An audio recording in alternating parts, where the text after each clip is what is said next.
August 19th, 1943. 27,000 feet above Regensburg, Germany. Hauptmann Friedrich Weber's gloved hand shook as he keyed his radio transmission, knowing his squadron mates would think him mad or cowardly. Through the shattered plexiglass of his Messerschmitt Bf 109 G6's canopy, he had just experienced something that violated every principle of fighter combat doctrine hammered into him at Jagdfliegerschule. Achtung! American twin-engine fighters executing scissors maneuvers at altitude, impossible by all known performance parameters. They are faster than our 109s in level flight. Repeat, faster than our 109s. Request immediate. The transmission ended as tracer rounds from a diving P-38 Lightning stitched across his wing route. Weber snap-rolled right, diving desperately toward cloud cover. Behind him, 3 of his Staffel were already falling, victims of an aircraft the Luftwaffe had mocked for 18 months as too heavy, too complex, too ungainly to threaten German air superiority. In the 6 minutes since his Group A had intercepted the American bomber stream, 5 Bf 109s had been destroyed. Not by the bomber's defensive fire, not by conventional single-engine escorts, but by those strange twin-boomed aircraft with engines mounted on extended nacelles. Fighters the German pilots had laughed at during intelligence briefings, certain that no twin-engine design could match their nimble 109s in combat. The Americans called it the Lightning. German pilots, those who survived encounters with it, would soon call it der Gabelschwanz Teufel, the fork-tailed devil. What Weber witnessed that August morning was the beginning of a transformation in aerial warfare that would shatter German fighter doctrine and establish American twin-engine superiority over European skies. This is the true story of how German pilots went from mocking the P-38's unconventional design to fearing an aircraft that combined speed, firepower, range, and altitude performance in ways that rendered traditional fighter tactics obsolete. The revelation would come through combat encounters so devastating that survival itself became proof of American engineering innovation the Luftwaffe never anticipated. 1939–1942. Luftwaffe fighter dominance. The German Luftwaffe entered World War II with the finest fighter force in the world. The Messerschmitt Bf 109, particularly the E and F variants, combined speed, maneuverability, and firepower in a package that dominated European skies. From Poland to France to the Battle of Britain, German fighter pilots racked up victory totals that seemed impossible. Oberlieutenant Hans Richter, who would later encounter P-38s over Germany, began his career in the French campaign with absolute confidence in German fighter supremacy. His training diary, preserved in the Bundesarchive, reflects the arrogance that defined early Luftwaffe fighter doctrine.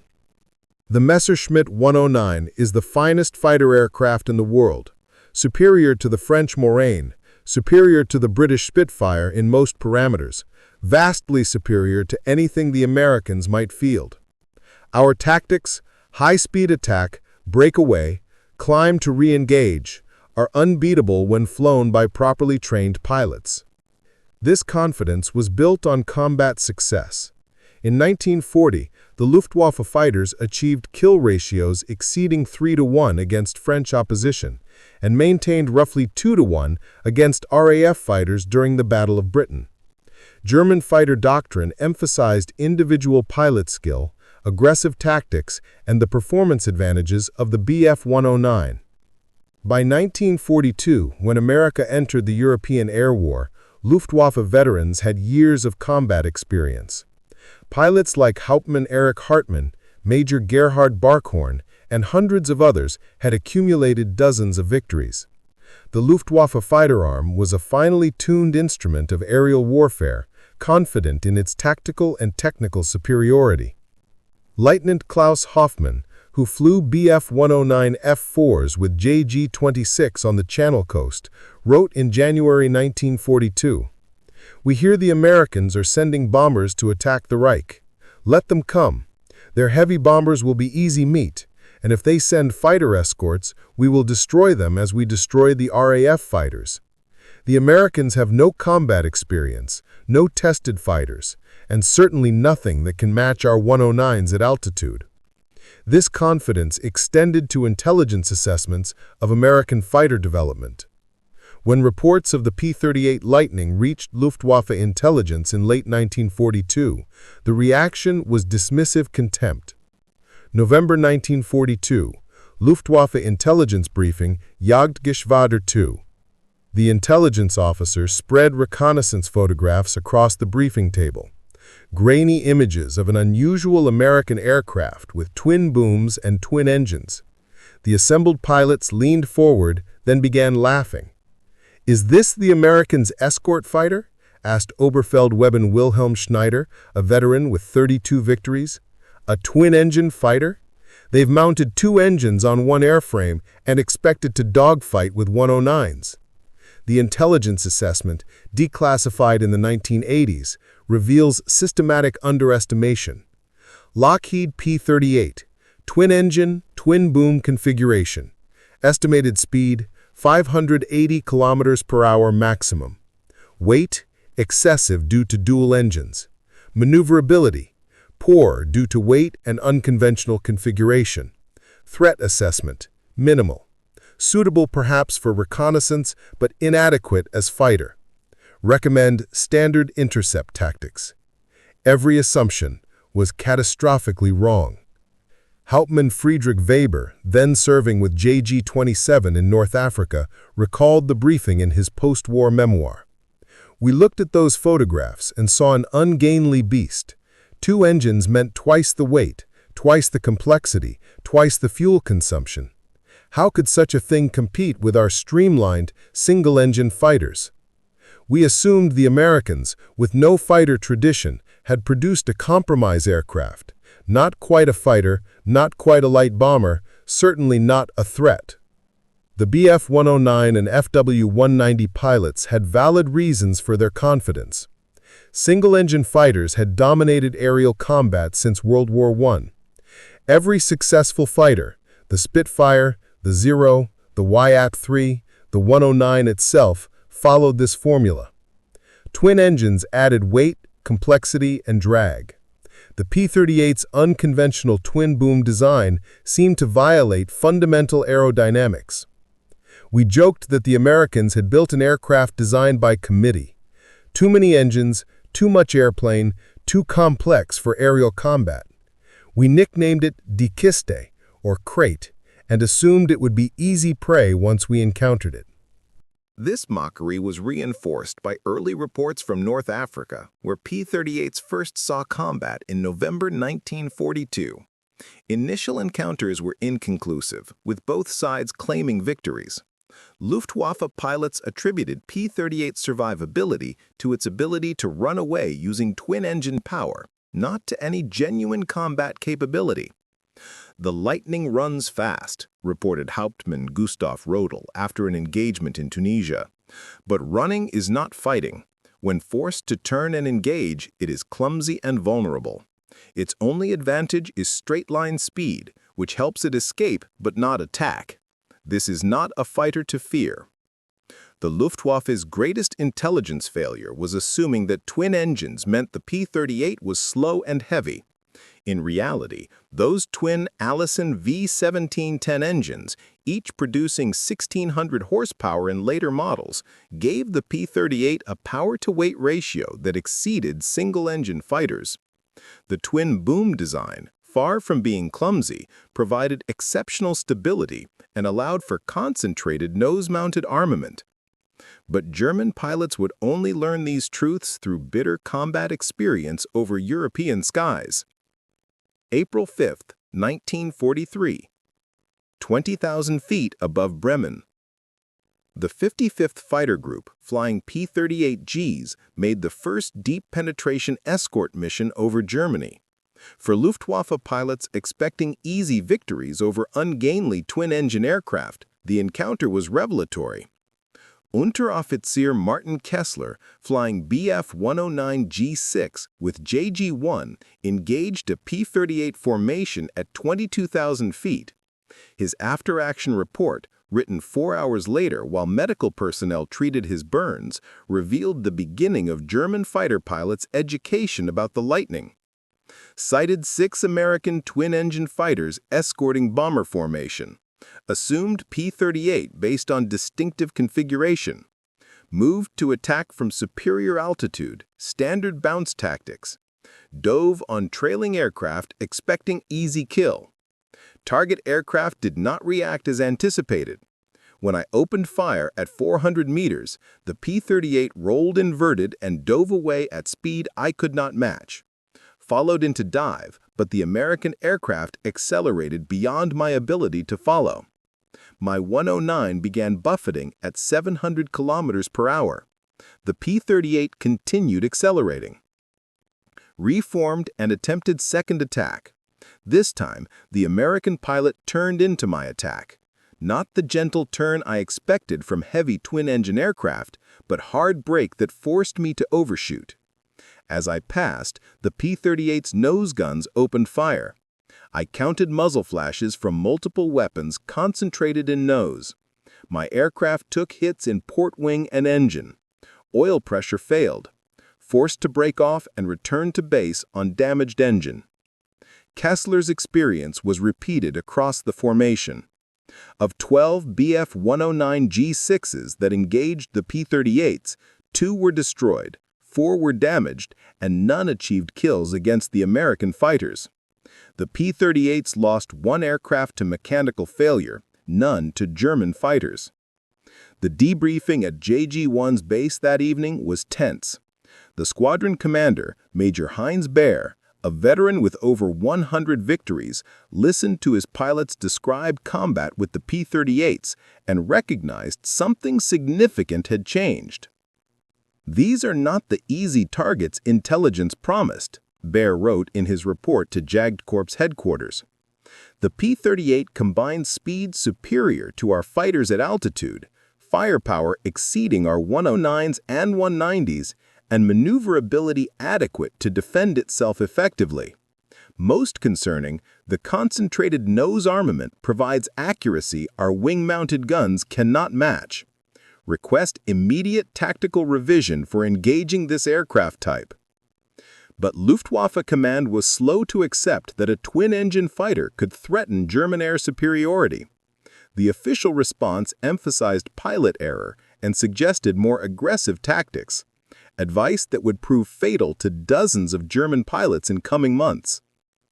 June-July 1943. Bomber escort missions over Germany. As American daylight bombing campaigns intensified, P-38 groups became regular escorts for B-17 and B-24 formations. Luftwaffe fighters discovered that engaging bombers meant fighting through P-38 escorts operating at altitudes where the Lightning's performance advantages became devastating. Oberlieutenant Hans Richter, now with JG-3 defending central Germany, recorded his growing respect for the P-38 in his combat diary. June 22, 1943. Engaged P-38 formation at 25,000 feet. At this altitude, my 109 G6 feels sluggish. Engine power drops. Controls are heavy. The Americans seem unaffected. Their twin turbocharged engines deliver full power at altitudes where our performance degrades significantly. Attempted attack on bomber formation but was bounced by P-38s diving from 28,000 feet. Their dive speed exceeded anything I've encountered. They reached 700+ kilometers per hour effortlessly, speed that causes my 109 to vibrate dangerously. The Americans maintained control and accuracy at speeds that would destroy our aircraft. The P-38's turbocharged Allison engines were designed specifically for high-altitude performance, while German fighters used mechanical superchargers that lost effectiveness above 20,000 feet. The P-38's turbochargers maintained sea-level power output up to 25,000 feet and beyond. At 26,000 feet, a P-38H could achieve 420 miles, 676 kilometers per hour, faster than a Bf-109 G6 could manage at any altitude. This altitude advantage proved decisive in bomber escort missions. P-38s could patrol above bomber formations at 28,000 to 30,000 feet, maintaining superior position against German interceptors. When German fighters attempted to attack bombers, P-38s dove from altitude with enormous speed advantage, engaging before German pilots could effectively target the bombers. I saw the P-38 diving toward me and banked hard right to evade. The American pilot opened fire at what seemed extreme range, perhaps 800 meters. I expected scattered hits, perhaps nothing. Instead, my aircraft was struck by a stream of fire so concentrated, it seemed like a single beam. Later, after I crash-landed and was pulled from my aircraft, I counted the damage. My FW-190 had been struck by 17 rounds in a 1-meter circle centered on my cockpit. 17 hits, 4 20mm cannon rounds and 13 50-caliber machine gun rounds, all concentrated in a killing zone. How was this possible? The answer lay in the P-38's revolutionary armament configuration. While German fighters mounted guns in the wings, requiring complex harmonization and creating convergence patterns that spread fire across large areas, the P-38 mounted all 4 50-caliber machine guns and single 20mm cannon in the nose. This configuration meant all weapons fired from the same point, creating a concentrated stream of fire that didn't spread. German wing-mounted guns were harmonized to converge at 300 to 400 meters. Closer or further, the fire pattern spread across several meters. The P-38's nose guns maintained concentration at all ranges from point-blank to 1,000 meters. Every round went exactly where the pilot aimed. A German pilot must calculate deflection, lead the target, and hope enough rounds from dispersed wing guns hit vital areas, explained Hauptmann Weber in a tactical analysis he submitted to JG-27 Command. The P-38 pilot simply places his concentrated fire stream on the target. Every round strikes the same point. This accuracy advantage cannot be overstated. In deflection shots, it's the difference between scattered damage and lethal precision. The psychological impact was immediate. German pilots who survived P-38 attacks described the terror of seeing that concentrated fire stream walking toward their aircraft. Unlike wing gun fire that could be evaded by violent maneuvering, nose-mounted guns tracked smoothly, delivering fire exactly where the P-38 pilot aimed. Fighting the P-38 is different from fighting Spitfires or Thunderbolts. Those aircraft fire from wings. If you keep moving, most rounds miss. The P-38 fires from its nose. If the pilot has you in his sights for even 2 seconds, you're hit, and hit hard. It forces defensive flying that prevents effective attacks on the bombers. August 1943, deep penetration missions. As American bomber operations pushed deeper into Germany, targeting Schweinfurt, Regensburg, and beyond, Luftwaffe pilots discovered another P-38 advantage, range, that allowed escorts to accompany bombers throughout their missions. Major Heinrich Ehrler, commanding JG-5, compiled tactical reports from multiple groups engaging American formations. His August 15th assessment revealed German frustration with the P-38's operational radius. The twin-engine configuration we mocked provides the Lightning with range exceeding any single-engine fighter. Our 109s and 190s must return to base after 30 to 40 minutes of combat operations at penetration depths. The P-38s remain with the bombers for the entire mission, sometimes 5 to 6 hours total flight time. This endurance advantage means American fighters are always present. We cannot wait for escorts to reach fuel limits and depart. We cannot time attacks for gaps in fighter coverage. The P-38s escort bombers to target, orbit during bombing runs, and escort them home. Our intercept window has been eliminated. The P-38H carried 410 gallons of internal fuel, plus provision for external drop tanks adding 300 to 600 additional gallons. With external tanks, a P-38 could fly 1,300 to 1,500 miles, sufficient to escort bombers from England to targets deep in Germany and return. German fighters, constrained by single-engine fuel capacity, typically managed 400 to 600 miles total range. This range advantage transformed bomber escort tactics. P-38 groups could maintain continuous fighter coverage throughout missions. If one group reached fuel limits, another group took over escort duties. The bomber streams were never undefended. We adapted our tactics to attack during takeoff or landing. The only time bombers are vulnerable is before escorts join or after escorts depart. But even this window is closing. The Americans now send P-38s ahead to sweep fighter bases, preventing us from even getting airborne effectively. The sweep missions represented another P-38 innovation. Rather than simply escorting bombers, P-38 groups would precede bomber formations by 15 to 30 minutes, attacking Luftwaffe airfields to prevent interceptors from taking off.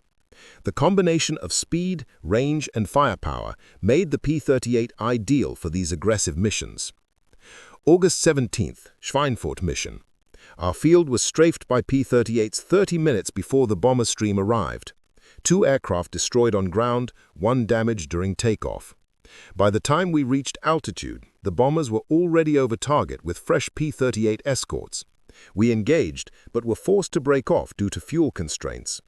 The Americans controlled the entire battle space from ground to 30,000 feet, from takeoff to landing. We had become defensive fighters in our own sky.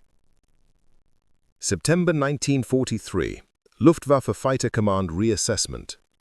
By autumn 1943, the P-38 had forced fundamental revision of Luftwaffe fighter tactics. The aircraft German pilots had mocked was now driving tactical innovation on the German side, an admission of American superiority that command was reluctant to make explicit. Generalleutnant Adolf Galland, General der Jagdflieger, issued revised tactical guidance in September 1943. The document, declassified in 1975, acknowledged the P-38 threat without admitting the fundamental misjudgment. P-38 Lightning presents unique challenges requiring tactical adaptation.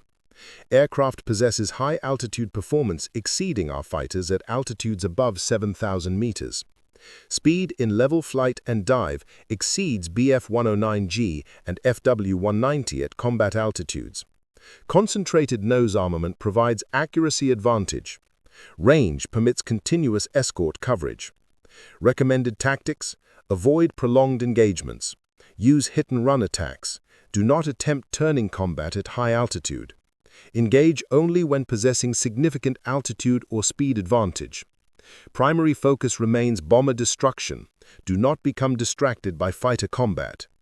These recommendations represented a remarkable reversal. German fighter doctrine had emphasized aggressive engagement and air superiority combat.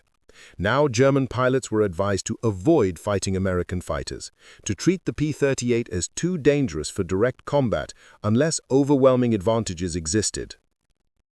November 1943 to February 1944. The air battle intensifies. As winter arrived over Europe, American bomber operations intensified despite weather challenges. P-38 groups, equipped with improved H and J models, maintained escort coverage throughout the harsh months. For Luftwaffe pilots, winter brought no respite, only increasing encounters with the fork-tailed devil. Hauptmann Friedrich Weber, now commanding a Staffel within JG-27, kept meticulous records of combat encounters. His winter diary reveals the grinding attrition of fighting an opponent with systematic advantages. November 18, 1943. Mission to intercept bombers targeting Bremen. Engage P-38J models at 24,000 feet. New variant appears faster than previous versions. Estimated 690+ kilometers per hour at altitude. My group launched with 18 aircraft. After combat with P-38 escorts, only 11 returned to base. 2 destroyed, 5 damaged beyond repair. We've claimed 1 P-38 damaged, but unconfirmed. The mathematics are unsustainable. We lose 2 fighters for every bomber we destroy. The P-38s prevent us from reaching bombers in strength. When we do penetrate the escort screen, we're attacked during our runs on bombers. the Americans have achieved continuous fighter coverage that makes our intercept missions nearly suicidal. The P-38J model, introduced in August 1943, featured improved engines producing 1,600 horsepower each, increased fuel capacity, and enhanced cockpit heating, critical for European high-altitude operations. These improvements made an already formidable fighter even more dominant. Oberlieutenant Hans Richter, transferred to JG-11 defending northern Germany, described the psychological toll of repeated P-38 encounters. Every mission we face them. Every mission pilots don't return. The new pilots especially. They have perhaps 20 hours of training before being thrown into combat against American veterans flying superior aircraft. They see the twin-boomed silhouette and panic. I don't blame them.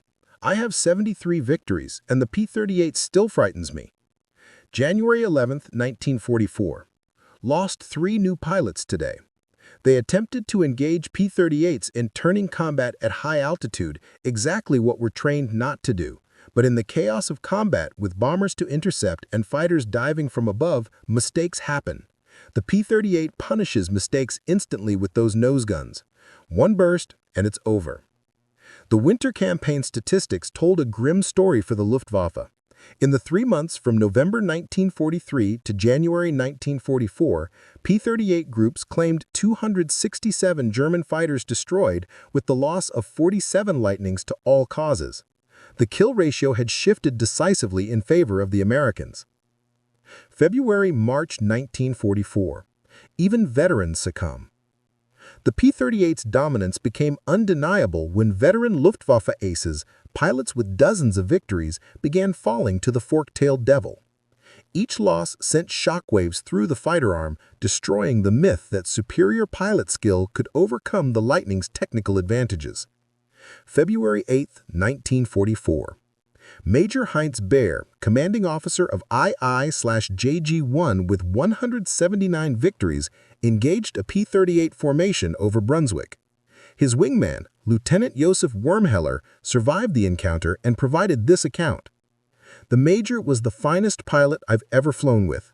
He could make a Bf-109 do things that seemed impossible. When we engaged the P-38s, he used every trick, vertical maneuvers, snap rolls, barrel rolls to spoil their aim. For 3 minutes, he outflew them through sheer skill. But the P-38s had numbers and altitude. While the Major engaged 2-3 more dove from above. He called the break, but there were too many. I saw the tracers converge on his aircraft, that concentrated fire from nose guns. His engine exploded. He bailed out, badly burned. Survived, but his fighting days ended there. After we landed, I asked him what happened. He said, I flew perfectly, made no mistakes. But perfect flying in a Bf-109 isn't enough against good pilots in P-38s. They have too many advantages: speed, altitude, firepower, range. We're fighting with one hand tied behind our backs. Major Baer's survival was fortunate. Many aces were less lucky. On March 2, 1944, Hauptmann Wilhelm Lemke, credited with 131 victories, was shot down and killed by P-38s of the 20th Fighter Group over Magdeburg. On March 18th, Oberlieutenant Kurt Tonzer, 67 victories, was killed when his FW-190 disintegrated under concentrated fire from a P-38's nose guns. Lieutenant Klaus Hoffmann, who witnessed Tonzer's death, wrote, Kurt was an ace, a veteran, a survivor of 3 years of combat. He was flying his 342nd combat mission. The American pilot who killed him was perhaps on his 10th mission. We could tell by his aggressive but somewhat unrefined tactics. Yet the Americans' aircraft advantages and that devastating concentrated firepower were enough. Superior aircraft flown by adequate pilot defeats inferior aircraft flown by expert pilot. This is the equation we face daily. The psychological impact on surviving pilots was profound. If veteran aces with hundreds of missions could be killed by relatively inexperienced American pilots flying P-38s, what chance did new pilots have? Morale plummeted as the realization spread that no amount of skill could overcome the Lightning's systematic advantages. March 6, 1944. Big week and the P-38's finest hour. During Big Week, a coordinated maximum-effort bombing campaign against German aircraft production, the Luftwaffe attempted to achieve a decisive victory through mass fighter attacks. The result demonstrated how completely the P-38 had shifted the balance of power. Over 700 Luftwaffe fighters were launched to intercept bomber formations attacking targets around Berlin. Intelligence suggested the Americans had sent bombers beyond effective escort range, presenting an opportunity for a massacre similar to the Schweinfurt raids of October 1943. Instead, German pilots found P-38 escorts throughout the mission. The 55th, 20th, and 364th Fighter Groups, flying P-38Js with drop tanks, maintained coverage from England to Berlin and back, a combat radius thought impossible by German intelligence. Hauptmann Friedrich Weber led his Staffel into combat that day. His after-action report, written from a hospital bed 2 days later, captured the disaster. "We assembled a strike force of 48 aircraft from 3 groups. Intelligence assured us the American escorts would turn back before Berlin. We would have 15 minutes to attack the bombers without fighter interference." Instead, at 25,000 feet over Brandenburg, we were met by perhaps 60 P-38s. They had been waiting for us, positioned perfectly with altitude advantage. They dove through our formation before we could react. The concentrated fire from those nose guns was devastating. My Staffel lost 11 aircraft in the first pass. The Americans used a new tactic: coordinated attacks from multiple angles simultaneously. We couldn't defend against attacks from above, ahead, and both sides at once. The P-38's speed allowed them to make multiple attack runs before we could reform. I was hit during the second pass. 4 20mm cannon rounds and perhaps a dozen 50 caliber rounds struck my aircraft within 2 seconds. My right wing was destroyed.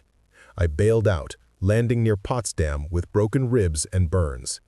My Staffel lost 17 aircraft that day. We destroyed 2 bombers. Perhaps we damaged 3 P-38s.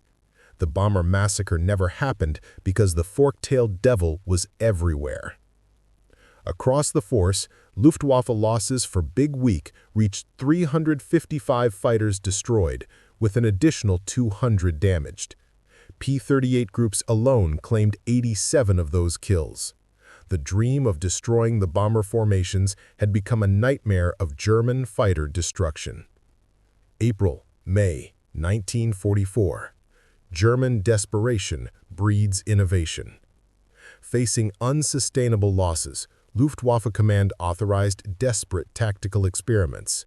Some pilots began flying in larger formations, Sturmgruppen of 30 to 40 fighters, hoping to overwhelm P-38 escorts through numbers.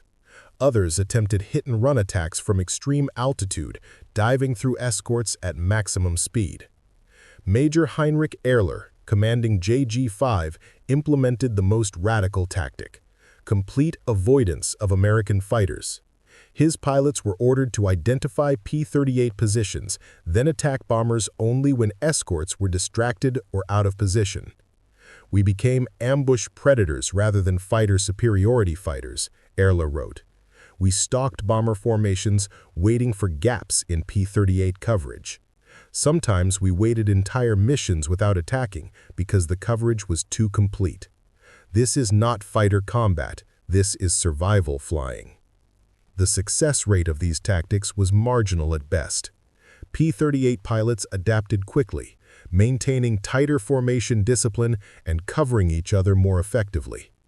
The lightning speed advantage meant German fighters attempting hit-and-run attacks were often caught during their escape, destroyed by pursuing P-38s. Oberleutnant Hans Richter attempted the high-speed dive tactic on April 27, 1944. Climbed to 32,000 feet, near the absolute ceiling of my 109 G6. Dove through the bomber formation at maximum speed, fired a 2-second burst at a B-17, then continued diving to escape altitude. The P-38s followed. Even diving from 32,000 to 15,000 feet at emergency power, they caught me. The Lightning's superior dive speed and acceleration meant they closed the gap. Only by diving to treetop level and weaving through hills did I escape. My aircraft's engine was damaged by overstress. The tactic is theoretically sound, but practically suicidal. The P-38s are simply too fast. By May 1944, Luftwaffe Command had effectively abandoned hope of defeating P-38 escorts. New tactical guidance emphasized attacking bombers while avoiding fighter combat to the maximum extent possible. This defensive mindset, from a force that had dominated European skies 4 years ago, represented complete psychological defeat. June 6, 1944. Allied invasion and air supremacy.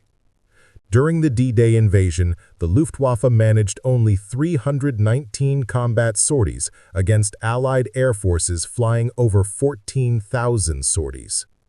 P-38 groups operated from English bases, maintaining continuous air cover over the invasion beaches and inland areas.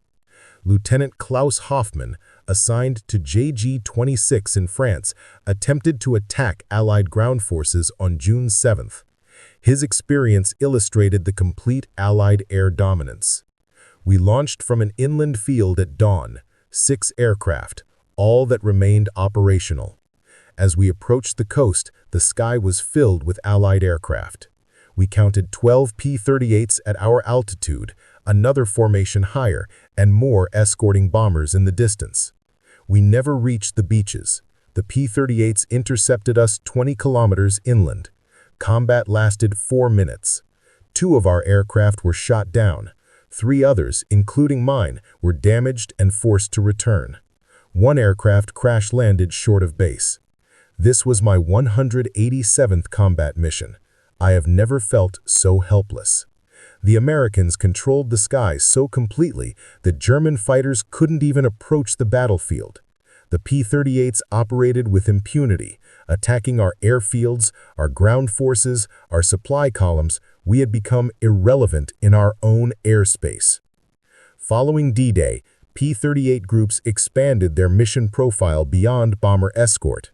Fighter-bomber variants carrying bombs or rockets attacked German ground positions, railways, and airfields. The Lightning's 2 engines provided redundancy that allowed pilots to accept ground fire damage that would doom single-engine fighters. The Americans use P-38s for ground attack without fear. If one engine is hit, they fly home on the other. They absorb damage that would destroy our aircraft. Meanwhile, we lose precious fighters to ground fire because we have no redundancy. The twin-engine configuration we mocked now proves its value in survivability. September 1944, May 1945, the endgame. As Germany's situation collapsed, the Luftwaffe's fuel shortages and pilot losses created a death spiral. Even when aircraft were available, lack of fuel and trained pilots meant fewer sorties. P-38 groups roamed German skies almost unopposed, destroying aircraft on the ground when they couldn't find opponents in the air. Unterofficer Martin Kessler recovered from his wounds and returned to combat in September 1944, described the hopeless final months. We have perhaps 6 operational aircraft and enough fuel for 2 missions per week. When we do fly, we face overwhelming numbers of American fighters, P-38s, P-51s, P-47s, all superior to our aircraft. The new pilots last 2 or 3 missions on average before being killed or grounded with injuries. December 3, 1944. Our field was strafed by P-38s, 8 aircraft destroyed on the ground, 5 personnel killed. The Americans knew exactly where to find us when we would be vulnerable. We are fighting not an enemy, but an industrial system that produces aircraft, trains pilots, and delivers overwhelming combat power faster than we can respond. I survived the war through luck, not skill. I have 249 combat missions. I've been shot down 5 times, twice by P-38s. I've bailed out, crash-landed, nursed damaged aircraft back to base. Each time I survived because the Americans showed mercy or made mistakes. The fork-tailed devil earned its reputation through systematic destruction of the Luftwaffe. The final aerial combat statistics for the European theater revealed the P-38's contribution to Allied air supremacy. P-38 units destroyed approximately 1,800 German aircraft in aerial combat, while losing roughly 330 aircraft to all causes in the European theater, a 5.5-to-1 kill ratio. When ground attack and fighter-bomber missions are included, the impact multiplies further. The statistical autopsy. Post-war analysis of combat data revealed the magnitude of the P-38's impact on the air war over Europe. The numbers tell a story of systematic American superiority. Performance comparison. P-38J maximum speed, 414 miles per hour, or 666 kilometers per hour at 25,000 feet. Bf-109G6 maximum speed, 386 miles per hour, or 621 kilometers per hour at 22,640 feet. FW-190A8 maximum speed, 408 miles per hour, or 656 kilometers per hour at 20,670 feet. Altitude performance. P-38J service ceiling, 44,000 feet. Bf-109G6 service ceiling, 37,890 feet.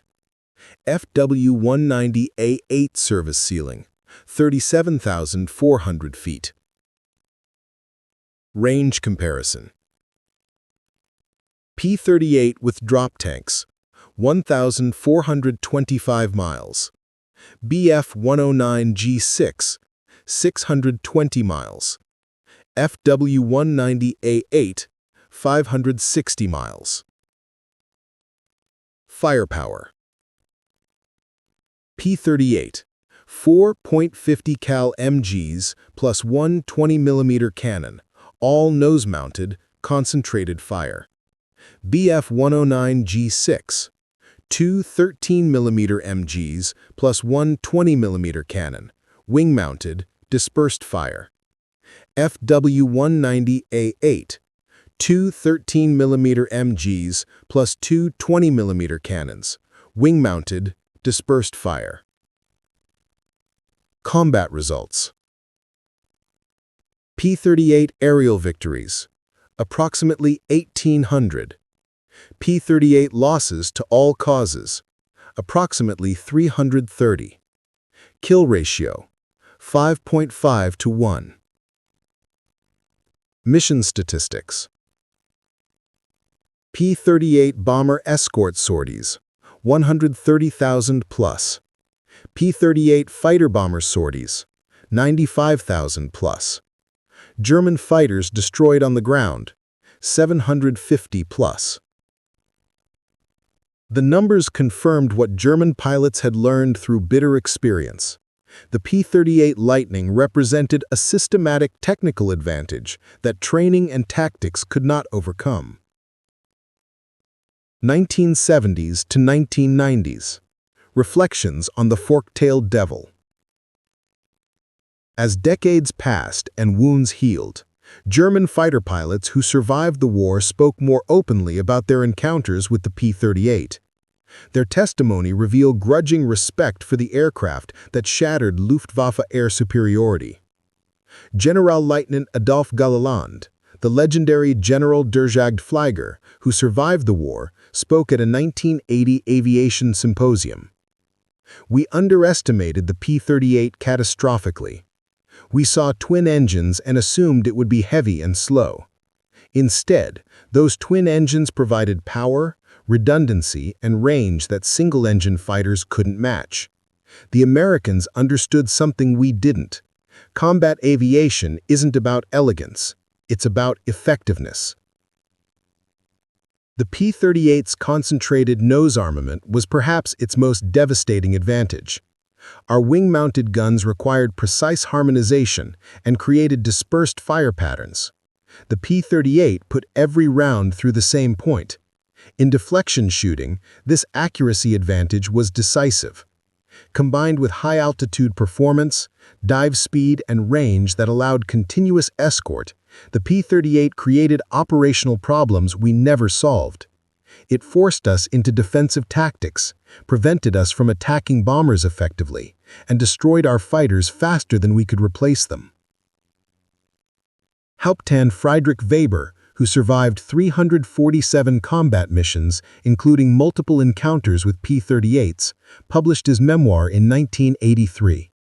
I flew against every Allied fighter type: Spitfires, Hurricanes, P-47s, P-51s, and P-38s.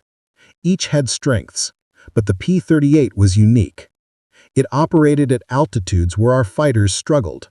It flew escort missions to targets we thought unreachable. It concentrated firepower that made every burst potentially lethal. We called it the fork-tailed devil, and the name was apt. It appeared from nowhere at impossible speeds, struck with supernatural accuracy, and escaped before we could respond effectively. Pilots who survived P-38 encounters spoke of it with the same dread they reserved for experienced enemy aces. The Americans built the P-38 for a specific mission: high-altitude bomber escort over Europe. They engineered every component for that mission profile: turbocharged engines for altitude, twin engines for range and redundancy, nose guns for accuracy. The result was a weapon system that dominated its operational environment.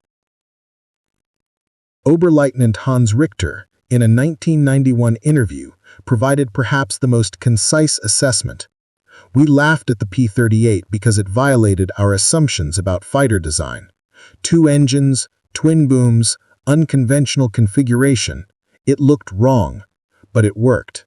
It worked better than our beautiful conventional fighters. That's the lesson.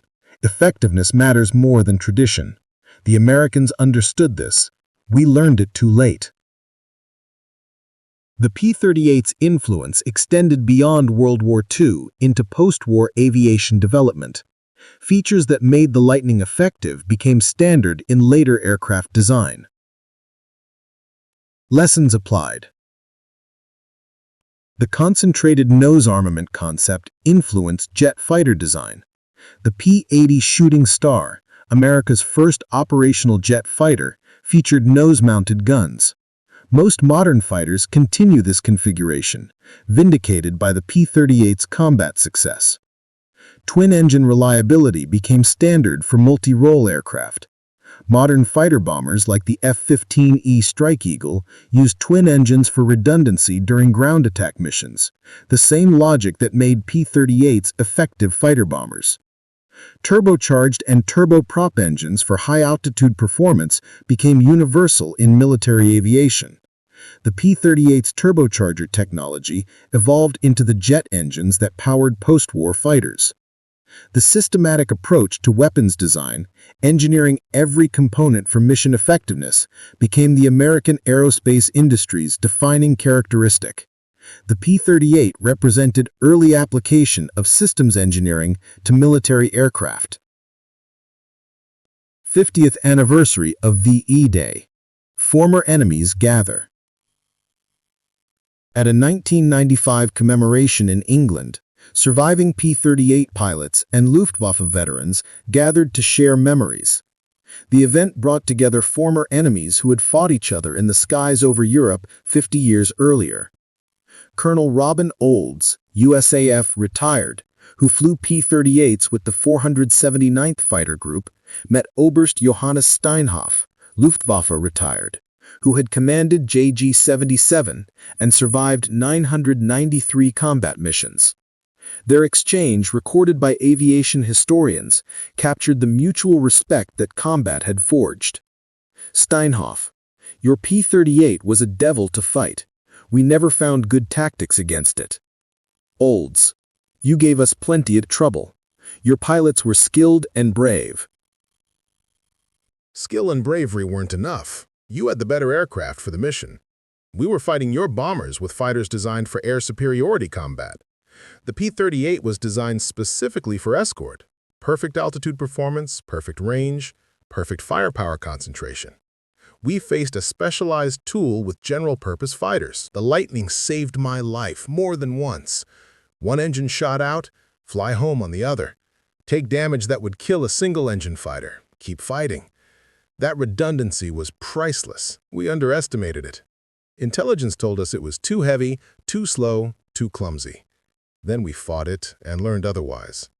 By the time we understood what it was, you had hundreds of them over Germany. Hauptmann Friedrich Weber, attending the event at age 76, delivered closing remarks that summarized the German experience. We began the war with the finest fighter force in the world. We ended it defeated by opponents who engineered better solutions to aerial combat. The P-38 represented American thinking. Identify the mission, engineer a solution, produce it in quantity, train pilots systematically, and apply overwhelming force. We relied on pilot skill and aircraft elegance. You relied on systematic effectiveness. In total war, systematic effectiveness wins. The fork-tailed devil taught us that lesson through pain and loss. 50 years later, we honor the aircraft and the men who flew it. We're the opponents who defeated us fairly through superior thinking. The P-38 Lightning flew its last combat mission in August 1945. The aircraft that German pilots had mocked in 1942 and feared by 1944 was rapidly retired from service, replaced by jet fighters that rendered piston-engine aircraft obsolete. But the Lightning's legacy endured in aerospace engineering principles, tactical doctrine, and the memories of men who flew it or fought against it. Modern air superiority doctrine, maintaining fighter coverage throughout enemy airspace, engaging before bombers are attacked, and using speed and altitude to dictate engagement terms, was refined through P-38 operations over Europe. The Lightning proved that properly designed escort fighters could protect bombers throughout their missions, negating the "bomber always gets through" doctrine that had dominated pre-war thinking. The systematic approach to weapons development, engineering every component for mission effectiveness rather than general excellence, became aerospace industry standard. The P-38 succeeded because Lockheed designed it specifically for high-altitude bomber escort. This focus on mission-specific optimization influenced every American fighter design that followed. For German pilots who survived encounters with the fork-tailed devil, the aircraft represented a lesson in humility. Their assumption that conventional fighter design was optimal had been shattered by American willingness to try unconventional solutions. The twin-boom, twin-engine configuration they mocked proved devastatingly effective. The P-38's concentrated nose armament, dismissed as unnecessary complexity, provided accuracy advantage that saved American lives and destroyed German fighters. The twin engines, criticized as adding weight and drag, provided power, range, and redundancy that made the Lightning superior to sleeker single-engine designs. Most profoundly, the P-38 demonstrated that systematic engineering excellence defeats traditional approaches. German fighters were beautiful, well-built, and flown by skilled pilots. The Lightning was engineered for effectiveness. Engineering won. Today, the few surviving P-38s fly at air shows, their distinctive twin-boom silhouettes still turning heads. Veterans, both American and German, gathered to watch these aircraft fly and remember when the fork-tailed devil ruled European skies. The laughter died quickly. The respect endured forever.